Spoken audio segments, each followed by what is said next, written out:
Hello, Guitar Smarts fans. Before you check out this podcast, I want to make you aware of a cool new place where you can interact with other Guitar Smarts listeners. It's a Facebook group called the Guitar Geek Hangout. That's where we hang out and talk about all things guitar. So, if you like the Guitar Smarts podcast, come and chat with Kiran and myself over in the Guitar Geek Hangout on Facebook. Maybe check out some pre-podcast clips and even get involved in asking and answering lots of questions from the other page dwellers. Hope to see you there. It's a joining of people coming together to play music, whatever age, whatever ability. And it's a celebration. Every jam night is a celebration of music. And whether you're playing, whether you're taking part, whether you're a house band member, whether you are working behind the bar, whether you're just there just to have a pint and watch. Absolutely. It should be fun. It shouldn't be taken too seriously.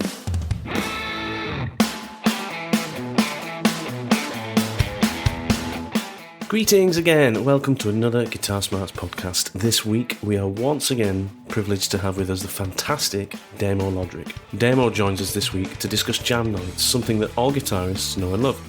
Having successfully run jam nights across the southeast of the UK for many years, Damo knows all you need to know to get the most from your local jam night. Subscribe to the podcast in your favourite podcast app so that you don't miss all other Guitar Smarts podcasts. Come and give us a like on our Facebook page at facebook.com/Guitar Smarts and follow us on Instagram using the handle at guitar_smarts. That's enough waffle from me. Let's get to it. Hello, Kiran. How are you doing? I'm really good, mate. How are you? I'm really excited today. Good. We have got a great agenda lined up today, and we've got a guest. A return guest, Mr. Damiain Lodrick, is back on the show today. How you doing, Damiain? Hey, I'm really good, thank you. Sorry, you just called me. I thought you. No, it's all right. I thought you were going to be talking for a lot longer. I was just checking my phone. Did you know you were back on the show today? Straight in today. Straight in. Brilliant. Yes, I'm really good. Thank you very much. Fantastic. It's good to see you. Yeah, good to see you both as well. I'm looking forward to today. I really enjoyed last time. So yeah. So did we. Yeah, fantastic. Very good. It was a good chat. And during that chat, when we were talking about your life in music, Damo, and what you've been up to, one of the things that we didn't get really deeply into, but we said we'd have you come back and just maybe dedicate a whole episode to it, is something that I think most guitarists get involved in, which is a jam night or an open mic night. And you actually host and run a weekly open mic jam night and have done for a number of years.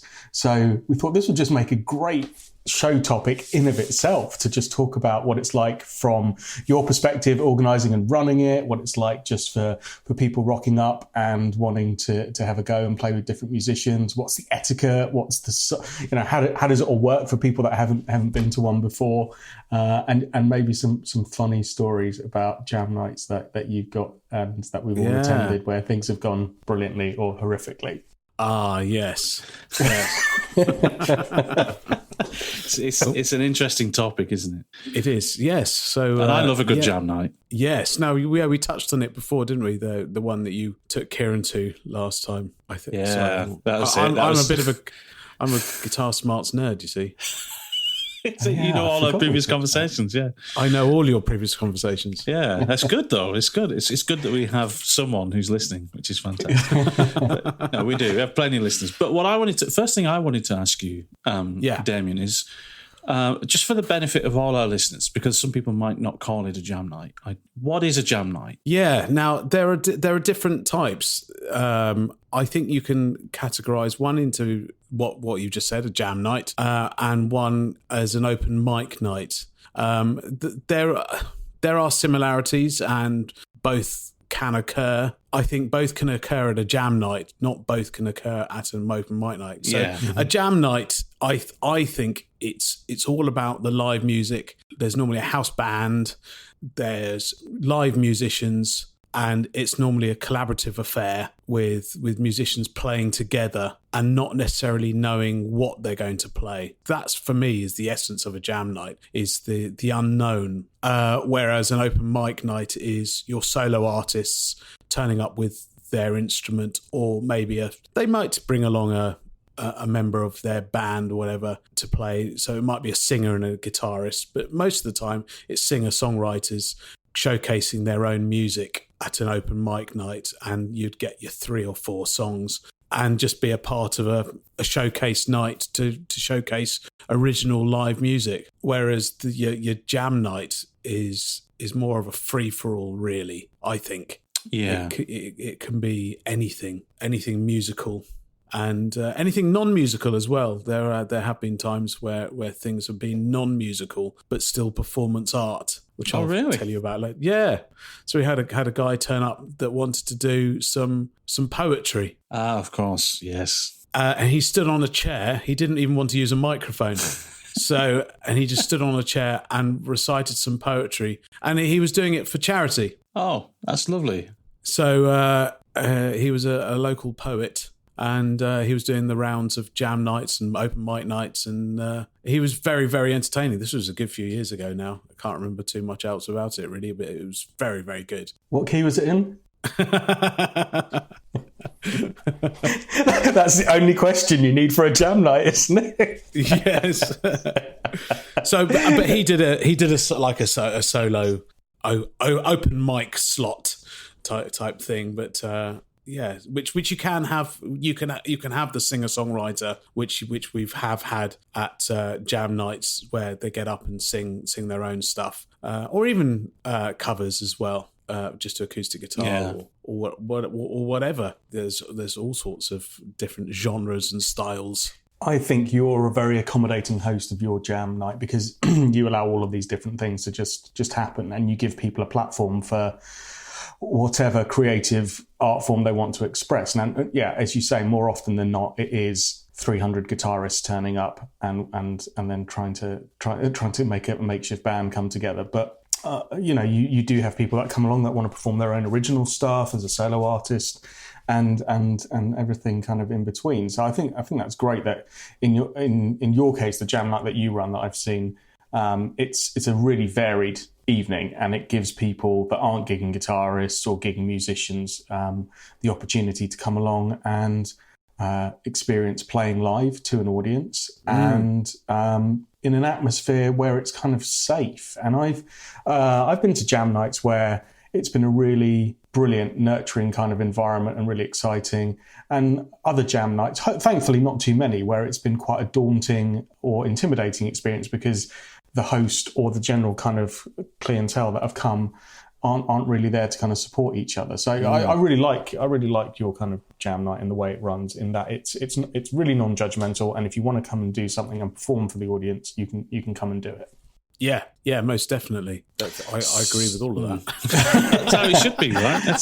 A jam night should be an inclusive, open, experience for anyone who's coming. It's jam nights have been particularly important for me as I've been a musician, because it's not just a place to go and play your instrument, but it's networking and meeting other musicians, and those people open doors for you for gigs in other places, and it's a great way to kind of also experiment with your playing. If you're practicing on something, it's a good place to go and do that out of the pressure of a gig situation. So that open and inclusive atmosphere, I think, that's what makes a good jam night for me. I think it's really, really important to, as a host, to allow whoever it is that wants to get up and play the facility to do that with no, as you say, no judgment.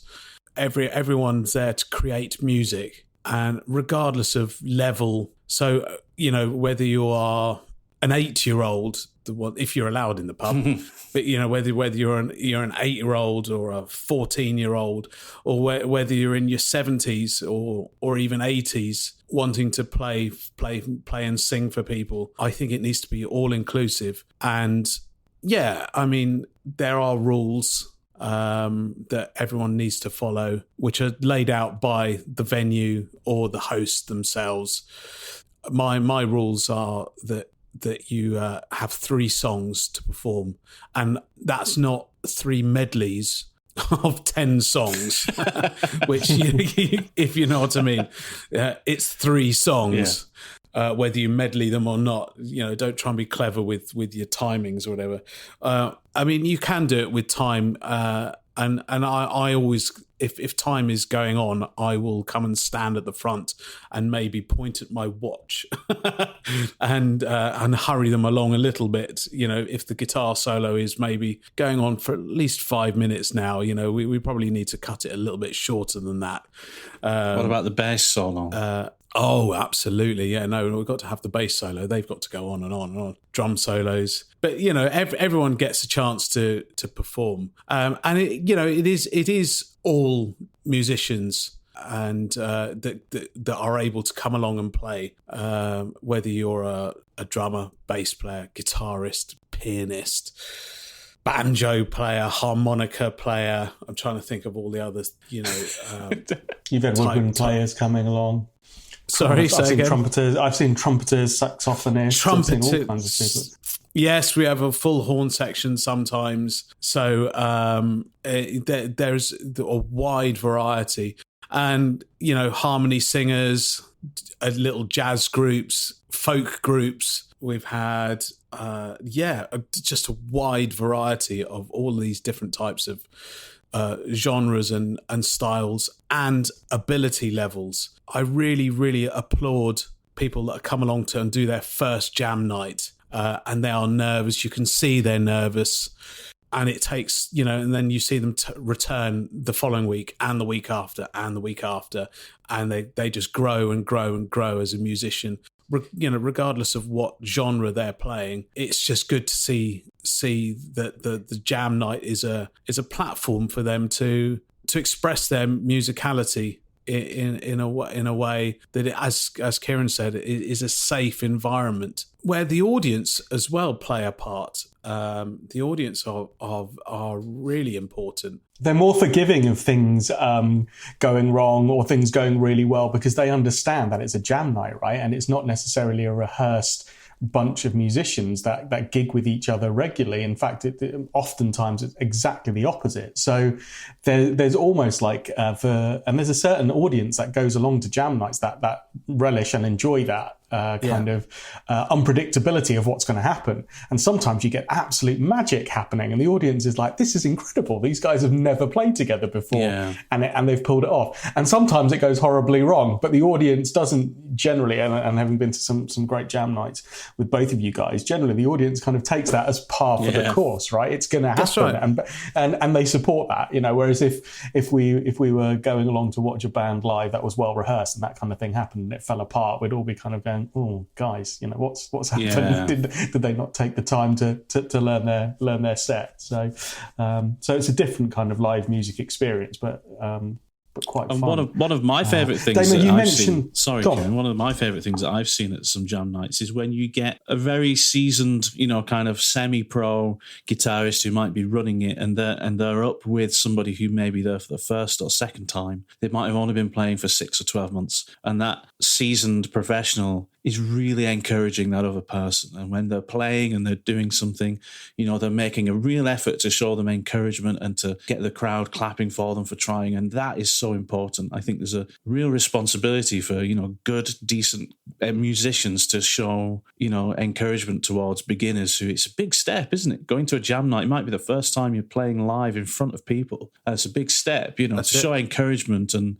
to those people. That's the thing I love to see the most at jam nights, is people coming out of their shell and thinking, oh, I'm enjoying this. This is great. Yeah, definitely. And I as the host, I take it upon myself to, what's the phrase, work the audience, so to speak, and make sure that the audience are there to welcome everybody and really accommodate everyone. You know, make a thing of somebody's age if they're young, a youngster, that and get them to give them a good round of applause. Or if you know that somebody is not that confident, that you really want to make sure that you give them a confidence boost by sort of giving them a really big, warm welcome. So, you know, I'm not just there. I don't feel that I'm just there to get the next lot of musicians up on stage. I am there as a host and to literally host the evening as a compere as well as a facilitator of musicians. Sorry to interrupt this super interesting conversation. However, if you've made it this far, maybe you should subscribe to the Guitar Smarts podcast. Go and do that now, and then let's get right back to it.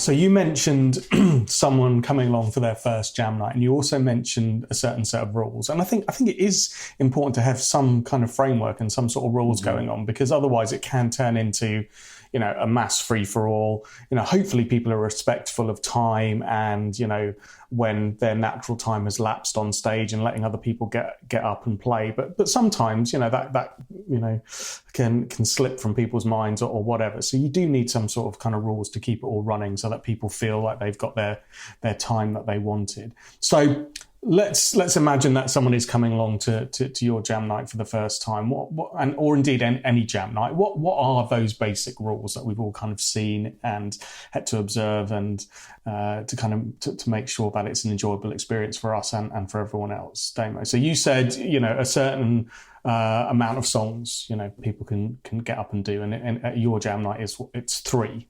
Yeah, minimum 3, maximum 3.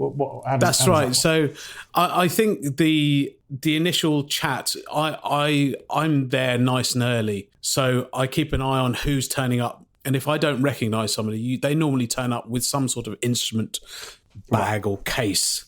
So I will approach them and say, "Oh, you want to play?" Or they will approach me after being pointed out, and I will then say they will probably say, "What can I do? What are the rules?" So I'll say, you've got 3 songs of a reasonable length. You're not up there for half an hour, really. You've probably got about 10 minutes, I would reckon, to do 3 songs. That includes getting on and getting off. And I think guitarists are the worst because once you say that, some are good, but some like their own sound, which is fine. But you've got 3 songs and you've got a time frame, so just turn up with your guitar, and there'll be plenty of stuff to plug into. And that's what I will say first. Said if you can plug in to what we've got and just use what we've got, there'll be plenty of pedals are lying around. And yes, it's not your particular sound, but it's not your night, so to speak. Exactly.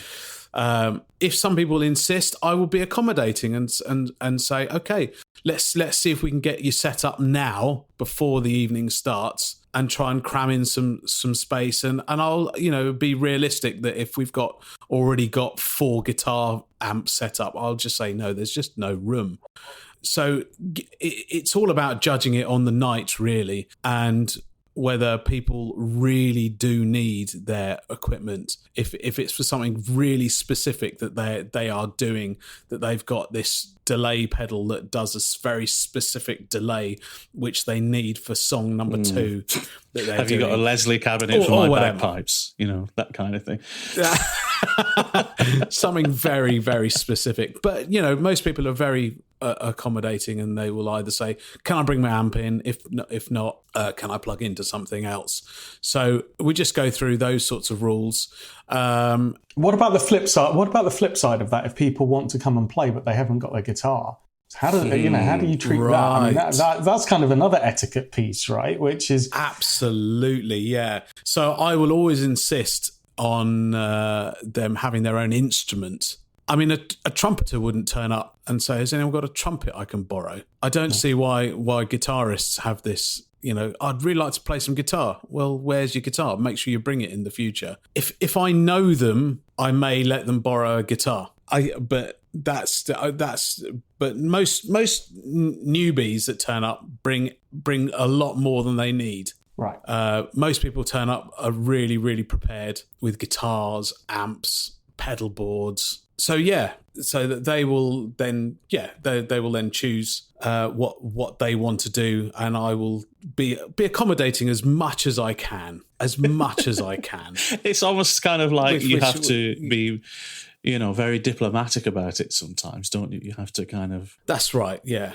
So I mean, some people use very specific bits of kit which they insist on using, and there's nothing much you can really do about it. You're there to facilitate, really, not lay down the law too much. Those are the main rules. The other rule is, which I have broken a few times, is people turning up with backing tracks. kind of defeats the point of a jam. That's not sure about that. I mean, I have no problem with backing tracks in general. I've done gigs with backing tracks before, and it makes really good sense if you want to do a gig somewhere where maybe the place only has a license for a couple of people. Here in the UK, at least, licensing laws are such that it changes from venue to venue. You may not be allowed. If somewhere has a jukebox license, basically, then you can have up to 2 people perform as part of a general music license, but not a full band. So going out with backing tracks makes sense. It opens up more venues. For a jam night, you can't jam over a backing track, can you? It defeats the object. No. So I've had singers turn up with backing tracks, and I'll either say to them, is it highly necessary? Now, one was doing a showcase for somebody specifically coming to see them do their stuff, right. And I said, okay, begrudgingly, I let them do their little showcase of 3 songs, and begrudgingly I let a guitarist play something. He wanted to do I can't even remember the track, but it was something quite out there, and he did 3, and he was very good. He played a how do you pronounce it? John Sir, yeah, the Sir guitars. Yeah. Oh, I'd love one of those. Sir, yeah. He was very, very good. But it sort of went over the heads of the audience somewhat. It was 3 out there guitar tracks. But it's what he wanted to do. And he was working on his degree at the time at the ACM. Right, okay. So, again, I followed the story through and thought, okay, this guy wants to showcase what he does. But I said to him, let's just do it this once. And then next time you'll play along with the band, in whatever guise that may be. And he was fine with that. So the rules are there, and I haven't had many singers with backing tracks, and I haven't had any other guitarists with backing tracks turn up. I think people know the reputation of the Jam and know that it is all live musicians. Really, most people do know that. Yeah, and so improvisation is the key to a jam night, surely, isn't it? It's absolutely, because if I've been to a jam night, I've either been singing a song, so the band is kind of following me, but we're improvising as part of it, or I'm off to the side and whoever's singing is saying, well, these are the songs I can sing. What do we know? And then you kind of like, okay, it's Hotel California, whatever. Yeah, I'll jam along with that, and you give it a go, and you have fun with it, and you see what happens at the end. Sometimes it's great, sometimes it's bad, but that's the journey of it, right? That's the reason you do these jams. Yeah, and that's exactly the way that the jam should work. Is that you're given your slot with your other musicians. So I will get a drummer up, bass player, a couple of guitarists, maybe a keys player. And if I can completely kick off the whole of the house band, which we can talk about in a minute, I suppose, if I can kick off the whole of the house band and fill it with jammers, so much the better. And it's exactly as you say, the singer normally calls the song and the band have to jam it. And it's not a rehearsed, which is one of my pet peeves, really, is people using it or singers getting annoyed at the band for it not sounding like the record when it's a jam band, and it's gonna sound like the band have played it for the first time because they've only played it for the first time that night. Yeah, and that's part of the fun. That what's it going to sound like? You just never know what the song is going to actually sound like, because you might have someone with a like a guitarist with a 7-string playing just full on distortion, but that's half the fun. Yeah. Playing Brown Eyed Girl or something, or you might have, as you say, you might have someone with a Leslie cabinet playing with their Hammond organ through it. And trying to play, hold the something line. Like that, something like exactly. That. Yeah.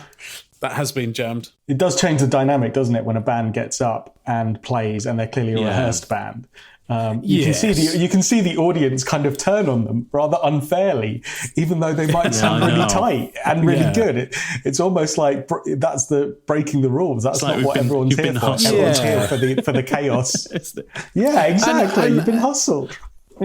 And that is the other thing that happens is obviously bands like to come and showcase either original music or the fact that they're a covers band, maybe trying to get a gig in the pub. Exactly.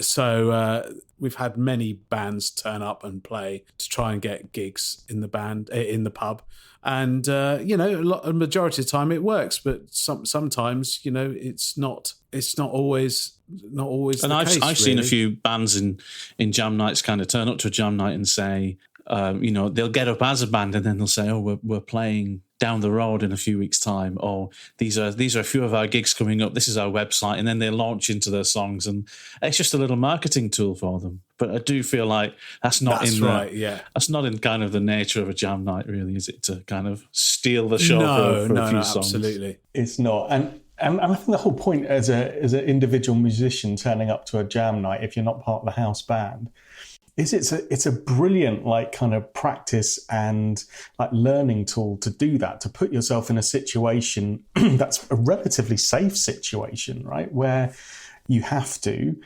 really listen to what's going on. You have to play in sympathy with the other musicians who may not know the song incredibly well. It might be that you wanted to get up and play that song as a guitarist, but actually no one else knows the words, so you're going to have to play and sing, and so you have to kind of change what your plan was. And I think there's a whole journey and experience that improves yourself as a musician by having the courage to go to a jam night, put yourself in a really unpredictable environment, and kind of work with musicians that you've never played with before. I love that. And before I was in bands, like regular gigging bands, so when I was a teenager, that was my experience of playing live, which is going to different jam nights and sitting there quite anxiously waiting for the compere or the host to go, yeah, okay, you're up next. And you kind of get up there and you've got these list of songs in your head, maybe, I don't know, half a dozen that you've prepared. And you go through the first 2 or 3 and the band are like, no, don't know it. There's too many people that don't know it. So you go, right, you keep going through the list and eventually you hit a couple that you know. And you go, okay, let's go for it. Then you try and agree a key that it's in. And all of that's got to be done in a pretty short space of time, right? You can't get up there and have an impromptu meeting for 10 minutes while you work through it all. You've got to have that conversation probably in the space of 30 seconds and then you're into it. So that teaches you enormous amounts, right? Going through that. Kiran just mentioned a good point, though, which is you don't have that much time to kind of organise what you're doing with people when you're going to a jam night. Do you try and facilitate that during the jam night? If you know that you've got, if you've picked the next 5 people for the next kind of jam, do you try and get them together during, the time before they're getting up to say, have a chat about the things that you're going to do? Oh, right. I see what you mean. No. Well, you should. I'm joking. I guess you're familiar with most of the people that come to the jams, right? Yeah. So for example, some people, there's a bass player that turns up. I think he and his wife drive from London area. It's like an hour's drive. And they come and stay in their camper van in the car park overnight. And he's a great bass player, and he brings a list of songs, and it's quite an extensive list of songs that he would really like to play, all sorts of stuff. And I will try and accommodate that as much as I can. So when I said no, maybe what I would do, it's been a while. I was going to say, yeah, since we've been able to jam, and I would do these things as a matter of just do them, I suppose.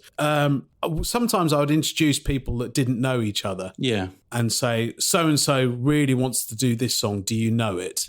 Do you fancy going and have a quick chat? You've got 3 songs. That's exactly what I mean. Sometimes you just need to know that you're not going to put a group of people up there who are going to spend 10 minutes and then ultimately decide they don't know any songs between the 5 of them that they can all play together.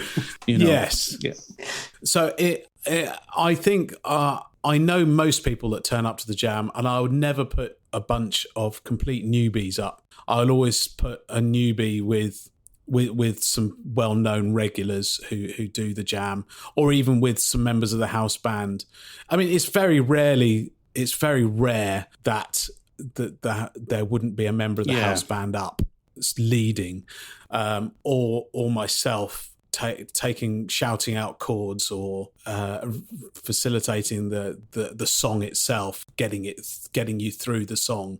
I bet you end up playing guitar and bass quite often through a jam night, right? Yes, yeah, because absolutely. That's something I've always found strange. I mean, obviously, as guitarists and singers, we love going to a jam night. We love playing. Those are instruments, and obviously singing. Those are things that are at the forefront of performing. People forget about bass and drums, and I think there's always a lack of bassists and drummers at jam nights, which is a real shame. I wish there was more. Yeah.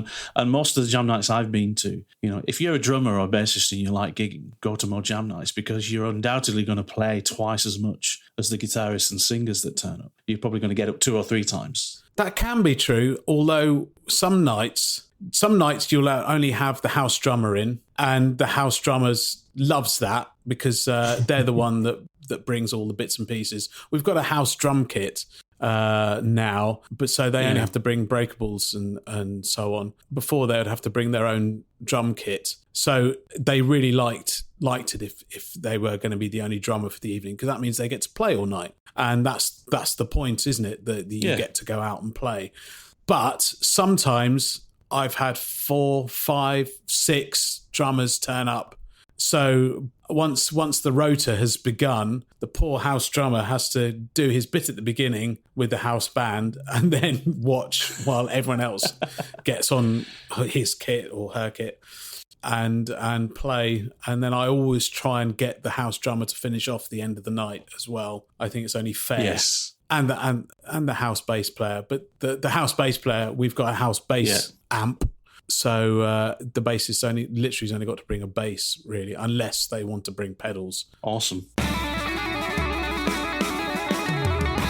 So if you're in a band, then let's say you're in a fairly well rehearsed band, maybe a bit of a blues band or something, and you want to get more gigs, do you think running a jam night as a band is a good idea? Oh, I see what you mean. That's interesting. Yeah, running it as a band. You could be the house band. Maybe you do it kind of once a month. A local that you do, and it's a good way for you to, it's almost like a paid rehearsal. I mean, jam nights obviously they're not paying as well as normal gigs. Often it's just, you send a pint glass around, and you get a bit of change, or you get your beers paid for. That's right, yeah. But do you think that's a good thing for a band to do? That's right.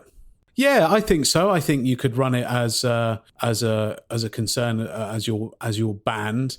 I'm lucky enough to know quite a few musicians. So I suppose this brings us on to the house band, and I try and rotate everyone so everyone's not doing the same job every week, because being in the house band, you are generally unpaid. You get some free drinks. So it's a bit of a commitment. We did have, and I suppose he was the king of jam nights, a drummer called Brian, who sadly passed away in 2018. He was there at every single jam night in the local area. So he would do Monday night jam night, Tuesday night jam night, Thursday night with me, and then gig all weekend. And he was in his 70s. Wow. And he absolutely adored playing, and would be out every single night of the week if he could. And so since Brian sadly passed away, we miss him dearly. But I put a rota of drummers up. So there's a WhatsApp group, and I put up a couple of days before the jam who would like to house drum this week, and it's first come, first served, really. Who would like it? Sometimes I get to Thursday and it's the afternoon is creeping on and I haven't heard from anyone, and it's so sometimes it's a bit touch and go, really. But so I ask everyone who would be free to come and play in the house band on the big list, and I get I'll bass, I'll play guitar, I'll be there. Drummer will say, I'll do it. Because they know it's a rota, then there's less pressure for them to feel as though that they're giving up all their time every single week, because it is every single week of the year, really. And then so the house band are generally a jam band when they arrive. So it's fun from that point of view, that you'll get, oh, fantastic, we've got so-and-so on bass. Oh, fantastic, we've got so-and-so on guitar, and amazing, we've got so-and-so on drums, and some weeks just the house band are just killer. Yeah. Absolutely killer, and it's most weeks, I must say that.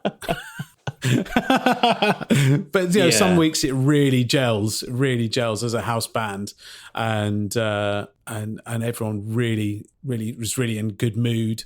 I mean, that's one of the first things you said to me is I'm in a great mood today. Matt did, and having people in a great mood to do jam night is a great thing, rather than people turning up. I'm so tired. Exactly. I don't need this. You don't want that. You don't want that. You're there. Don't need that. No. It's quite nice because of the list of people that that. It's often a reunion of musicians that have played together over the years but haven't seen each other for a while, or they've been part of your rota of a gig list, but they're now playing in different bands together. So it's quite a nice coming together, even for the different house band lineups, where you kind of meet up with people that you haven't seen for a while, and you go, oh, we get to play together again tonight, and we haven't played together for ages. That's right. So it's quite nice for the house band as well. Sometimes it's not all kind of just graft and having to support kind of musicians that are just trying out or newbies and things. So I think that's quite one of the successes of your jam night as well. Sorry, go on. No, go on. I was just going to say the other success is that it's not just one style of music. It's not just a blues session for guitarists to noodle inanely for their set, which is great. It's great to hear a bit of blues, but it's great to hear a wide variety of music, and I think that's what my jam really does have, is the fact that you have such a wide variety of different singers bringing different genres to the table. Even as I said, some people in their late 60s, early 70s coming along and singing some jazzier stuff, some old rock and roll, and watching the band members think, oh, I've got to figure out how I'm going to play a bit of rockabilly now, and how I'm going to play some funk. The old classics do come out quite regularly. Superstition is a bit of a stalwart, that always. And we have one drummer that particularly dislikes to play. And so if he's listening, you know who you are. Yeah, you know who you are.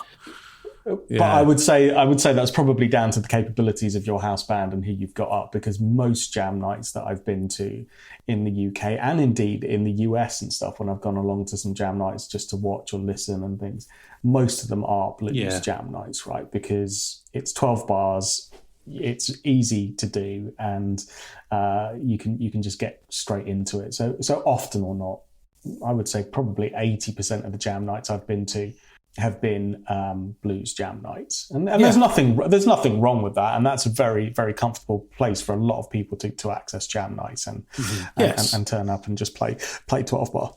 And it's quite interesting. Sometimes you get some very young kids that are just starting to learn to play the guitar, and their guitar teacher will have brought along them to play, and sometimes they'll just say, can we just play a 12-bar blues? And well, yeah, fine, but we put the spotlight on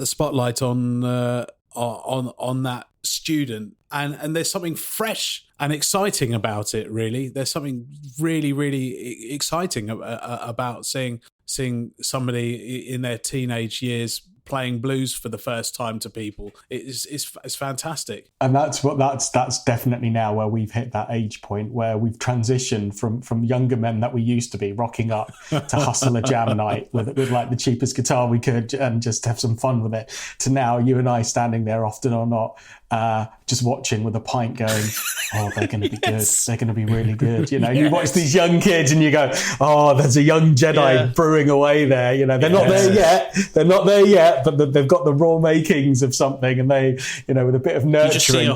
You see a whole group of men or women just putting their guitars back in the case, don't you? Just maybe not this week. Yeah.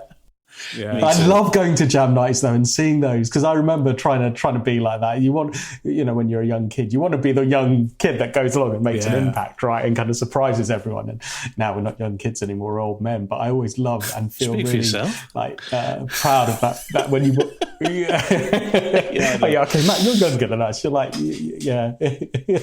but for Damo and I, as old men now, we kind of stand there and watch the jam night, going, yes, in a few years' time, son, you will be ready. The Jedi. So, Damian, a question for you. Maybe let's say we're having a conversation with one of these young lads who's coming to a jam night for the first time. What are kind of like your top 3 or top 5 songs maybe that always get played, or that are safe bets for a jam night? You're likely to play. Oh, right. I think these are standard function band classics songs that will end up getting played, and there's quite a few. I think Brown Eyed Girl. I mean, it's got the nice little riff at the beginning, and it's always encouraging to see that the student or whoever has learnt to play that little riff at the beginning. But also, if they don't know it at all, that you can stand there and just show them your guitar neck and play open chords, and they'll follow you, which is a skill in itself, that they're going to follow either while watching and with their ear as well. Superstition, as I mentioned. Yeah. I think that was my tune as a teenager, rocking up. I thought I was so original coming to a jam night to play Superstition. I was just like, no one's going to expect this. Yeah. Sweet Home Chicago. So then you get your bit of blues into it, but you can also incorporate the brass, the horn section in there as well, which they always like doing a bit of soul, which then leads you on to the obligatory Mustang Sally. We've discussed this before, haven't we, Kiran? We've got, we've got. I know we've definitely discussed it at gigs when you and I have had to play it for the 300th time. Damian, you've probably played it like 750,000 times in your career. But I tell you what, I do enjoy playing it, because you can, if the band are open to putting a spin on it, it can sound like anything. It doesn't necessarily. There is a definitive version, I suppose, the original version, but the Commitments version became very much a gigged version, and that was the version that you did here, which is now 30 years old. It feels older. That version itself. Well, Kiran and I, when we were in Roadrunner together, obviously, and we've spoken about this because we spoke when we had Andy Rudd on the podcast, we spoke about this. And Andy used to do this thing with Mustang Sally where he would get people up. We'd start the song, he'd say, a loose jam in C, boys, and we just started playing a quiet and down version of Mustang Sally. And he'd go out into the crowd with his wireless mic and he'd get people, and eventually we'd end up with like 3 or 4 people on the stage, and he'd introduce them one by one, and then he'd get them dressed up in hats and glasses, and then he'd introduce the song. And by the time we're starting the actual song, we've been playing C for about 10 minutes, and then we're going into Mustang Sally. And this was week in, week out, and it was great because people were getting up and it was entertaining. My God. I'd say 20% of my gigging life has been spent playing that one song, I think, at least. It's because of that. That's it. Yeah, it's a good little platform to do various little things like that, which are really, really, which are great. And also doing them at a jam night, you can get your audience singing along, and it's a good platform of a song for improvisation over as well, isn't it? Guitarist can take a couple of solos or the keys or horns, whoever, and it's got stops in it at the end of each. That's exactly it. It's a great platform to do some practice over. Yeah, that's right. So it works really well as a jam song, and you've pretty much a 12-bar blues. So without it being a dirgy dunk, exactly, hoochie coochie man, kind of. Yes. Which is a great track, but which is lovely. Man, people murder that song at jam night. That's one of my jam night favourites. Sorry, Kiran. I've played that a number of times. It's a safe bet, isn't it? It's a safe bet. Again, it's that what are the safe bet songs that you should know if you're going to a jam night for the first time? Yeah. And there are times where where people don't know the song at all as a house band or as a band, and I will always encourage them just to give it a go. That they know how it goes, but they've never may have not have played it, or the majority of the band may not have played it. If nobody's played it, I would say crack on with another one. Try let there be at least one leader in the band to try and. Don't you ever just want to let it all fall down and crash? Sometimes, just for the hilarity of it. Yes, sometimes it would be great to see it burn and crash and burn, but it invariably never does. It just there's enough talent on the stage with either people that are attending or with the house band for the song to be a success in some guys. Sometimes it's not. But majority of the time it really does succeed, and it always goes down well. And I get audience people in the punters in the pub just coming back week. You see the same faces because they really enjoy it, and some people then book food for while the jam's on because they know they're going to make a whole evening of it. Jam does make a nice dessert, doesn't it? I'm sorry. They don't call it jam in the US, they call it jelly. Jelly. Here's a question. Is it called a jelly night? Is it called a jelly night in the US? I think that's something different involving a paddling pool and some ex-wrestlers, isn't it? How do you prepare for one of those? A bikini wax, presumably. That's my Wednesday nights. That's your dear. Wednesday night jelly night. Brilliant. I think we've covered it. Damo, anything else you want to talk about that we haven't on jam nights? I don't know. I don't think so. I think we've covered like the house band. We've covered punters, and I think just maybe a sum up of jam nights is that it's a joining of people coming together to play music, whatever age, whatever ability, and it's a celebration. Every jam night is a celebration of music, and whether you're playing, whether you're taking part, whether you're a house band member, whether you are working behind the bar, whether you're just there just to have a pint and watch. Absolutely.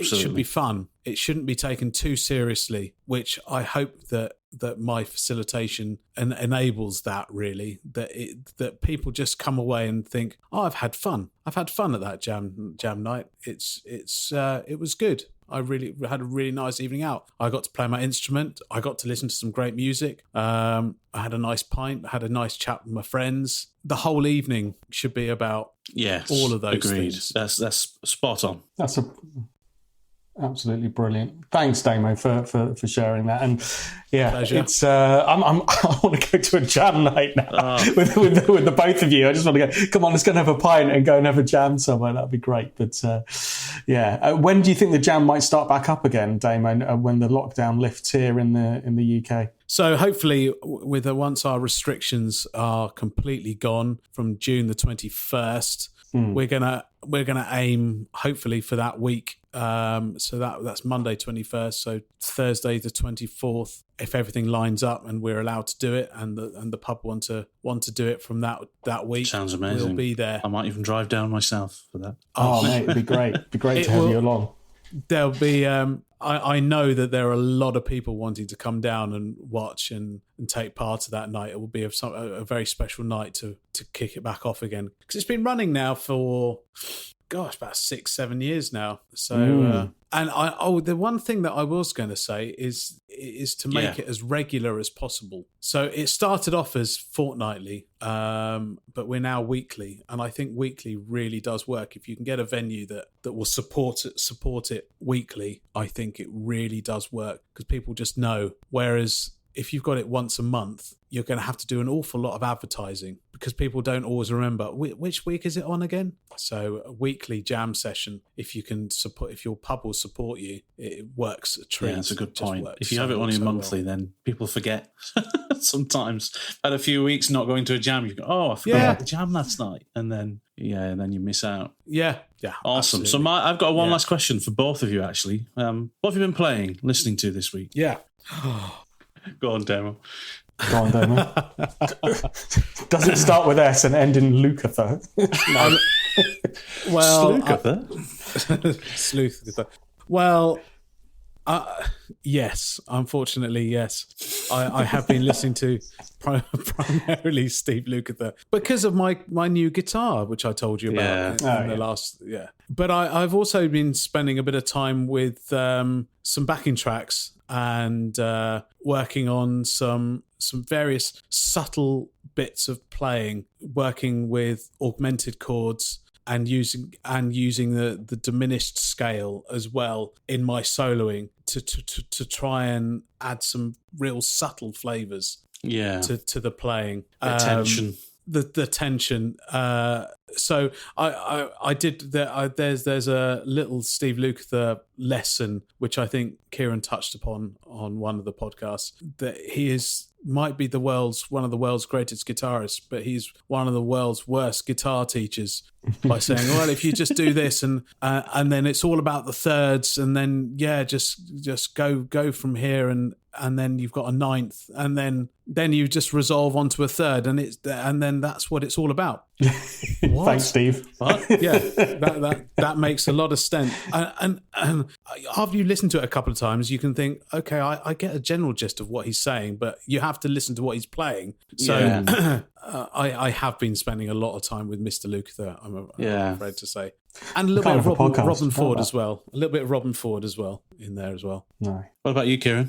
I've been listening to all manner of classic rock stuff. So I've got I've got fed up with lockdown and I need to get back out there and gig. So I am doing some auditions for 2 rock bands. I thought, right, I want to get back into gigging rock music again. So in the month of May, I've got a couple of auditions coming up for some local bands, 2 different rock bands who both sent me their set list. So I've got a job to do to get on and learn all of those songs this next couple of weeks. So there's a whole heap of classic rock stuff that I haven't played for years, but I really want to. So that would make a podcast in itself, actually, wouldn't it? Is getting ready for a band audition, going along to showcase yourself, but all the other stuff that it takes to go and audition for a band. Because I think probably only 50% of it is can you learn the songs and play. I think the other 50% is can you work as a team and gel together and be the right musician to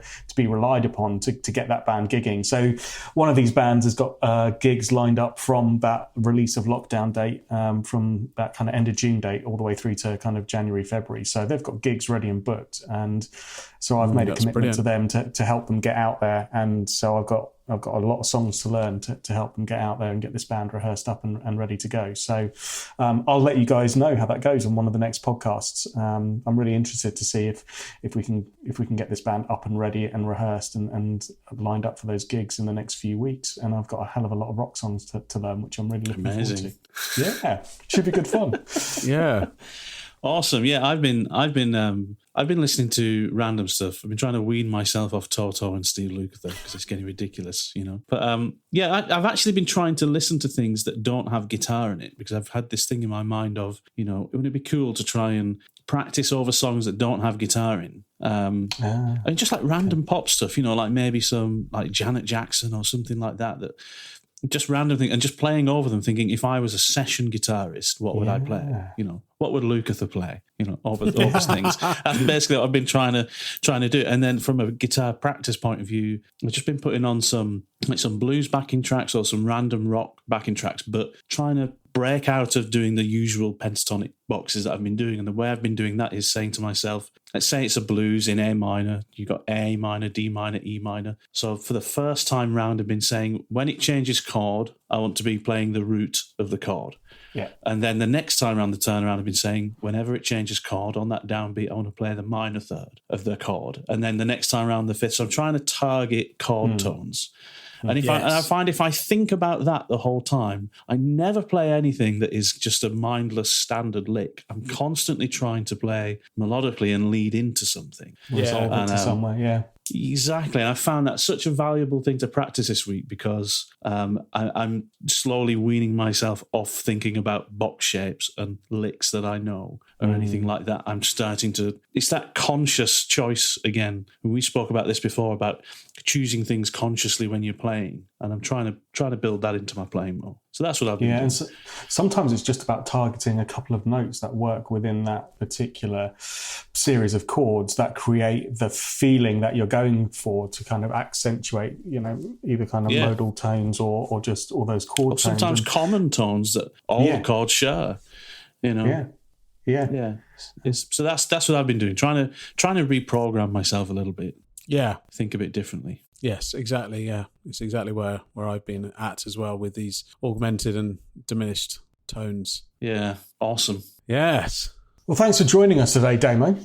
Yeah, really fabulous. enjoyed it. I think so much. we're going to have you back as well on an upcoming episode to talk to us about getting ready for going back into the studio and preparing as a guitarist for or a band that's preparing for recording in the studio. So that'd be wonderful to have you back for that. But no, I think you're going to see us at your jam night in June. By the sounds of things. I'm going to put it in the diary. Certain. Oh, amazing. Yeah, it'd be great. Awesome. To be both there. Well, it's lovely seeing you both. Yeah, lovely to see you both too. Fantastic. And we'll see you all for another podcast soon. And take care of yourselves, guys. Cheers guys. Take it easy, guys. All the best. Bye. Speak to you later. Bye. Another really interesting conversation this week. We hope you enjoyed it. Come back for more next week from the Guitar Smarts team. Come say hello to us on our social media pages. And remember to like and subscribe wherever you listen to your podcasts so you never miss a show. Thanks again and see you soon.